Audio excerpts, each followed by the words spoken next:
இப்ப நான் சொல்றத கொஞ்சம் கற்பனை பண்ணி பாருங்க. இருண்ட நடுக்கடல்ல சுத்தி எங்க பார்த்தாலும் பல்லாயிரம் கிலோமீட்டருக்கு தண்ணி மட்டும் தான் இருக்குது. அந்த நேரம் அங்க அடிக்கிற அலைகளோட சேர்ந்து பனியும் பெஞ்சுக்கிட்டு இருக்கு. அந்த சமயத்துல கொஞ்சம் தூரம் தள்ளி ஒரு பிரம்மாண்டமான கப்பலும் மிதந்து வந்துகிட்டு இருக்கு. அப்ப என்னடா இது இவ்வளவு பெரிய கப்பல் வருது, ஒரு லைட்டு கூட போடாம இருக்காங்களே அப்படின்னு அந்த கப்பலுக்குள்ள போய் பார்த்தா அந்த கப்பலுக்குள்ள ஒரு மனுஷன் கூட இல்லையா. ஏன் அந்த கப்பலோட கேப்டனும் இல்ல, அந்த கப்பல்ல வேலை செய்யற மாலுமிகளும் இல்ல. இவ்வளவு ஏன் அந்த கப்பலோட இன்ஜின்ல இருந்து எந்த சவுண்டும் வராம அந்த கப்பல் மட்டும் ஒரு பேய் கப்பல் மாதிரி தண்ணியில மிதந்து போய்கிட்டு இருக்கு. அப்ப எப்படி எந்த ஒரு மனிதனோட கட்டுப்பாட்டுல இல்லாம நடுக்கடல்ல இந்த கப்பல் மட்டும் மிதந்து போய்கிட்டு இருக்கு. அதுவும் ஒரு நாளோ 2 நாளோலாம் கிடையாது, பல புயல்களை தாண்டி 1.5 வருஷமா இந்த கப்பல் நடுக்கடல்ல மிதந்து போய்கிட்டு இருக்கு. இதெல்லாம் கேக்குறதுக்கு ஹாலிவுட் படத்துல வர கதை மாதிரி தான் இருக்கும். ஆனா இது ஒன்னும் கதை கிடையாது, உண்மையிலேயே நடந்த ஒரு சம்பவம். இன்னைக்கு நம்ம பார்க்க போறது நவீன காலத்துல நடந்த ஒரு மிகப்பெரிய மர்மத்தை பத்தி தான், தி மிஸ்ட்ரி ஆஃப் எம்வி அல்டா.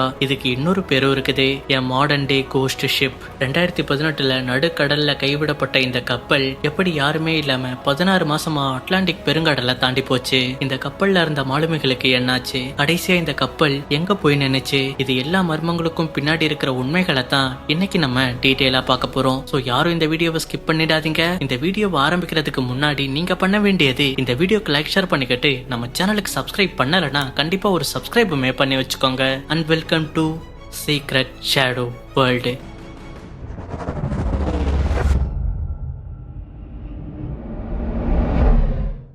இந்த நாள் செப்டம்பர் 2, 2019. இந்த நாள்ல பிரிட்டிஷ் ராயல் நேவி பேட்ரோல் ஷிப்பான HMS புரொடெக்டருங்கிற ஒரு பெரிய ராணுவ கப்பல் அட்லாண்டிக் ஓஷன் மேல அழகா மிதந்து போய்கிட்டு இருக்கு. அப்போ வழக்கம் போல ரேடாரையும் செக் பண்ணிக்கிட்டு இருக்காங்க, ஏதாவது ஒரு ஷிப்பு காட்டுதா அப்படின்னு. அந்த ரேடார்ல எந்த ஷிப்புமே டிடெக்ட் ஆகல. அப்போ அப்படியே மாலை மங்கும் நேரமும் ஆகிக்கிட்டு இருக்கு. அந்த கப்பல்ல இருக்கிறவங்க எல்லாருமே அந்த அழகை ரசிச்சுக்கிட்டு இருக்கிறாங்க. அப்ப அந்த அழகோட சேர்ந்து தூரத்துல அவங்களுக்கு ஏதோ ஒரு புள்ளி மாதிரி தெரிஞ்சுக்கிட்டு இருக்கு. என்னடா ஏதோ சூரியனுக்கு பக்கத்துல ஒரு புள்ளி மாதிரி தெரியுது, அதை ஒத்து பாத்துக்கிட்டு இருக்கும் போதுதான் அந்த புள்ளி கொஞ்சம் கொஞ்சமா பெருசாக்கிக்கிட்டு இருக்கு. அப்பதான் அவங்களுக்கு தெரியுது நம்மள நோக்கி ஒரு பெரிய கப்பல் வந்துகிட்டு இருக்கு அப்படின்னு. அப்ப என்னடா எதிரி நாட்டோட கப்பல் நம்மள நோக்கி வந்துகிட்டு இருக்கா அப்படின்னு அங்க இருக்கிறவங்க எல்லாரும் பேனிக் ஆக்கிட்டு இப்ப ரேடியோ சிக்னல் அனுப்பிக்கிட்டு இருக்காங்க, யார் நீங்க, எதுக்காக இந்த இடத்துல சுத்திக்கிட்டு இருக்கீங்க அப்படின்னு. அப்போ ஆப்போசிட்ல இருந்து அந்த கப்பல் இன்னமும் நேரா தான் வந்துகிட்டு இருக்கு. பிரிட்டிஷோட நேவி கப்பல் வந்து எதிர்க்கிறதுக்கு தயாரா இருக்கிறாங்க, அவனுங்க பக்கத்துல வந்தா போட்டுருவோம் அப்படின்னு. அப்போ அந்த நேரத்துல ஆப்போசிட்ல இருந்து எந்த ரெஸ்பாண்டுமே இல்லாம இருந்துகிட்டு இருக்கும் போது அந்த கப்பலும் பிரிட்டிஷ் கப்பலை நோக்கி பொறுமையா வந்துகிட்டு இருக்கு. அப்பதான் நல்லா தெளிவா தெரியும் போது அந்த பிரிட்டிஷ் ஆர்மியும் பாத்துக்கிட்டு இருக்கிறாங்க, என்னடா இது பாக்குறதுக்கே ஒரு பேய் கப்பல் மாதிரி இருக்குதே அப்படின்னு. ஏன்னா அந்த கப்பல் பாக்குறதுக்கு காயலாங்கல்ல போடுற மாதிரி எங்க பார்த்தாலும் துருப்பிடிச்சுதான் இருக்குது.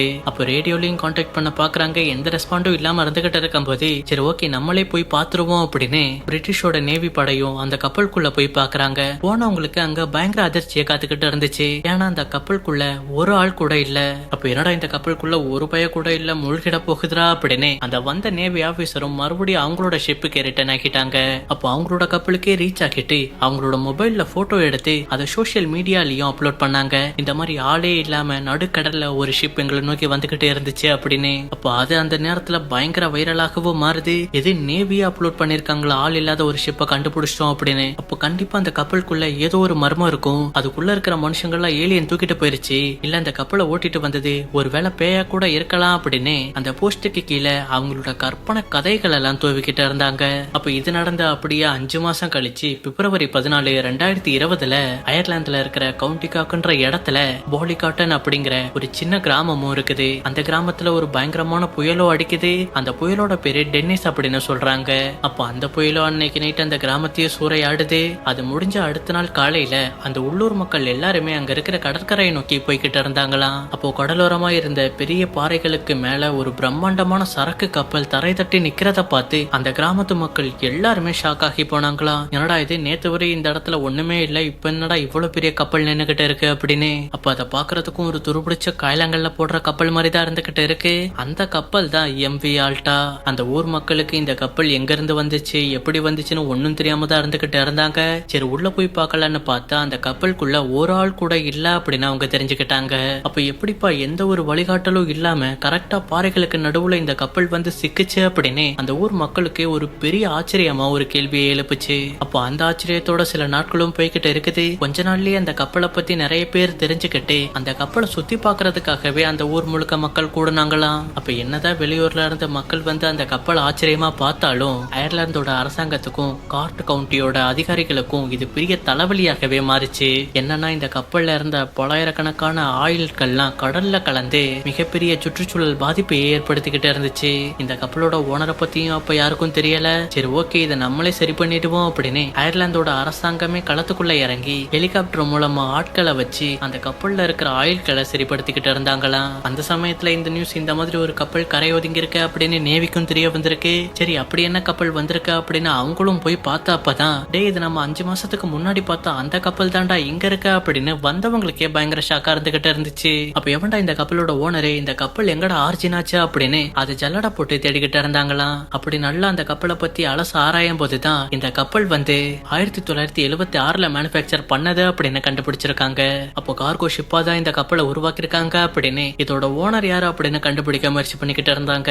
ஆனா என்னதான் இது எப்போ உருவாக்கப்பட்டதுன்னு கண்டுபிடிச்சாலும் இதோட ஓனரை பத்தி சரியா தெரியலையா. ஏன்னா 2017 வரதான் இந்த கப்பலோட டீட்டெயில் வந்துகிட்டு இருக்கு. 2018ல யாரோ ஒரு ஓனர் இந்த கப்பலை வாங்கிட்டு போயிருக்காங்க அப்படின்றத தெரிஞ்சுக்கிட்டாங்க.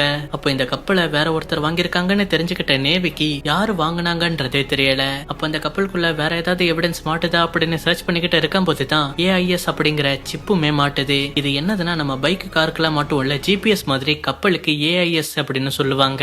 இதை வச்சு இந்த கப்பல் எங்கெங்கெல்லாம் போயிருக்கு அப்படின்றத நம்மளால ட்ராக் பண்ண முடியும். அப்போ அந்த சிப் எடுத்து அந்த நேவியும் அதை டீகோட் பண்ண ஆரம்பிக்கிறாங்க. அப்படி டீகோட் பண்ணி பார்க்கும்போது 2015 வரை தெளிவான டேட்டா கிடைச்சிருக்கு. அதுக்கப்புறம் இருக்கிற டேட்டா எல்லாமே வேற வேற வருஷத்தை தான் காமிச்சுக்கிட்டு இருந்துச்சு. அதாவது தொடர்ச்சியா காமிக்காம திடீர்னு ஒரு இடத்துல காமிக்குது, திடீர்னு அதே வருஷத்துல வேற ஒரு இடத்துல காமிச்சுக்கிட்டு இருக்கு. அப்ப செப்டம்பர் 2018ல அந்த கப்பல் எந்த இடத்துல இருந்துகிட்டு இருக்குன்னா பெர்முடா ட்ரையாங்கிள்ல இருந்து 2200 கிலோமீட்டர் சவுத் ஈஸ்ட்ல தான் மிதந்து போய்கிட்டு இருக்கு. அப்போ அதுக்குள்ள அந்த நேரத்துல சில ஆட்களும் இருந்துகிட்டு இருக்கிறாங்க. அந்த சமயத்துல அவங்க கப்பல்ல போய்கிட்டு இருக்கும் போதே அந்த கப்பல்ல ஒரு மிகப்பெரிய பிரச்சனை ஏற்படுது. அதுதான் அந்த கப்பலோட இன்ஜின் ஃபெயிலியர். அப்ப அந்த பிரச்சனையை சரி பண்ண முடியுமான்ட்டு அந்த கப்பல்ல இருக்கிற க்ரூவும் ட்ரை பண்ணி பாக்குறாங்க. ஆனா அவங்களோட ரிசல்ட் என்னவா வருதுன்னா இன்ஜினை இனிமேட்டு சரி பண்ணவே முடியாது அப்படின்னு. அப்ப என்னடா பண்றது, இந்த கப்பலோட கதை அவ்வளவுதானா, இனிமேட்டு நம்ம எப்படி தப்பிக்க போறோம் அப்படின்னு அவங்க கிட்ட ஃபுட்டுமே ரொம்ப கம்மியா தான் இருந்துகிட்டு இருந்துச்சு. இது பார்த்தாது அப்படின்னு அவங்க இருக்கிற இடத்துக்கு இன்னும் கொஞ்ச நாள்ல ஒரு புயலோட எச்சரிக்கையும் விட்டுருக்காங்க. அப்போ அது தெரிஞ்ச அந்த க்ரூ மெம்பர்ஸும் ஆத்தி புயல் அடிச்சாலும் இந்த கப்பல் தாங்காது சாஞ்சிரும் அப்படின்னு அந்த இடத்த விட்டு இப்ப போகலான்ட்டு தான் பாத்துக்கிட்டு இருக்காங்க. ஆனா இவங்கள்ட்ட போக வேற கப்பலும் கிடையாது. அப்ப என்ன பண்ணலாம் அப்படின்னு யோசிச்சுக்கிட்டு இருக்கும் போதுதான் யூஎஸோட நேவிக்கு கால் பண்ணிருக்காங்க. அப்ப இந்த மாதிரி நடந்த பிரச்சனையை அவங்க கிட்ட சொல்லி அவங்களுமே ஹெல்ப் பண்றோம், உங்களை ரெஸ்கியூ பண்றதுக்காக ஒரு க்ரூவை அனுப்பி வைக்கிறோம் அப்படின்னு யூஎஸோட ஆர்மியும் அந்த கப்பல்ல இருக்கிற ஆட்களை ரெஸ்கியூ பண்ணிக்கிட்டு அப்படியே அந்த பெரிய கப்பலை டோ பண்ணிக்கிட்டு வந்துகிட்டு இருந்திருக்காங்க. அப்போ அப்படி அந்த இன்ஜின் ரிப்பேரான பெரிய கப்பலை டோ பண்ணி எடுத்துட்டு வந்துகிட்டு இருக்கும் போதுதான் அந்த இடத்துல சுத்திக்கிட்டு இருக்கிற பைரட்ஸ் அந்த கப்பலை நோட்ட விட்டுருக்காங்க. அப்ப என்னடா இவ்வளவு பெரிய கப்பலா இருக்குது, இந்த கப்பலை நம்ம ஆட்டைய போட்டுருவண்டா அப்படின்னு சொல்லிக்கிட்டு யூஎஸோட நேவியோட கண்ணுல மண்ணை தூவிக்கிட்டு அந்த இன்ஜின் செயல இந்த கப்பலை இவங்க திருடிக்கிட்டு போயிருக்காங்க. அப்போ அந்த பைரட்ஸ் கிட்டையும் சில வாரங்கள்ல அந்த கப்பல் கூடவே தான் இருந்திருக்கு. அதுக்கப்புறம் தான் அந்த பைரட்ஸுக்கு சில மர்மமான விஷயங்கள் நடந்து அப்பா இதுக்கு மேல இந்த கப்பலை வேணான்ட்டு அந்த கப்பலை விட்டு போயிருக்காங்க. அன்னையில இருந்து அந்த AISோட டேட்டாவும் மொத்தமா கரெக்ட் ஆகுது. அப்போ அன்னைக்கு அந்த பைரட்ஸால கைவிடப்பட்ட அந்த கப்பல் தான் 2019 செப்டம்பர்ல பிரிட்டிஷோட நேவி ஆபீசர் கண்ணுல அந்த கப்பல் பட்டிருக்கு. அதுக்கப்புறமா தான் அந்த கிராமத்துக்குமே வந்து சேர்ந்திருக்கு. அப்ப இதுல என்ன மர்மமான விஷயம் வந்திருக்கு அப்படின்னு நீங்க கேட்கலாம். ஆனா இதுக்குள்ள ஒரு பெரிய மர்மமான விஷயமே இருக்குது. அந்த நேவி ஆபீசர் பார்த்த இடத்துக்கும் அந்த கிராமத்துக்கும் கிட்டத்தட்ட 1000 மைல்கள் டிஃபரன்ஸ் இருக்குது. அதாவது ஒரு 2000 கிலோமீட்டருக்கும் மேல. ஒரு 2000 கிலோமீட்டரை தற்செயலா எந்த கப்பலுமே போகாது. அதுவும் இன்ஜின் செயலிழந்த கப்பல் சுத்தமா போகாது அப்படின்னு சொல்லிக்கிட்டு இருக்காங்க. அப்ப எப்படி இத்தனை மாதங்களா யாருமே இல்லைனாலும் இந்த கப்பல் போய்கிட்டு கரெக்டா இப்போ அந்த கிராமத்துக்கு வந்து சேர்ந்திருக்கு. அதுதான் இந்த கப்பலை பத்தி தெரிஞ்சவங்க கிட்ட இருந்து வர பெரிய கொஸ்டினாக வந்துகிட்டு இருக்கு.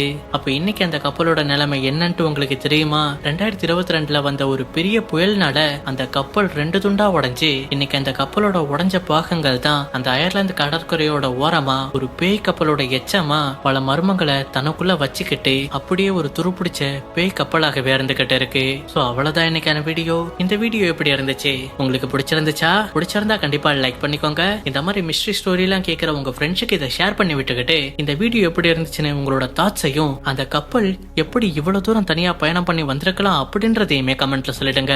அப்படியே போகிறதுக்கு முன்னாடி நம்ம சேனலுக்கு ஒரு சப்ஸ்கிரைபுமே பண்ணி வச்சுக்கோங்க. அடுத்த ஒரு வீடியோல இதே போல ஒரு தரமான ஸ்டோரியில பார்க்கலாம். So have a great day.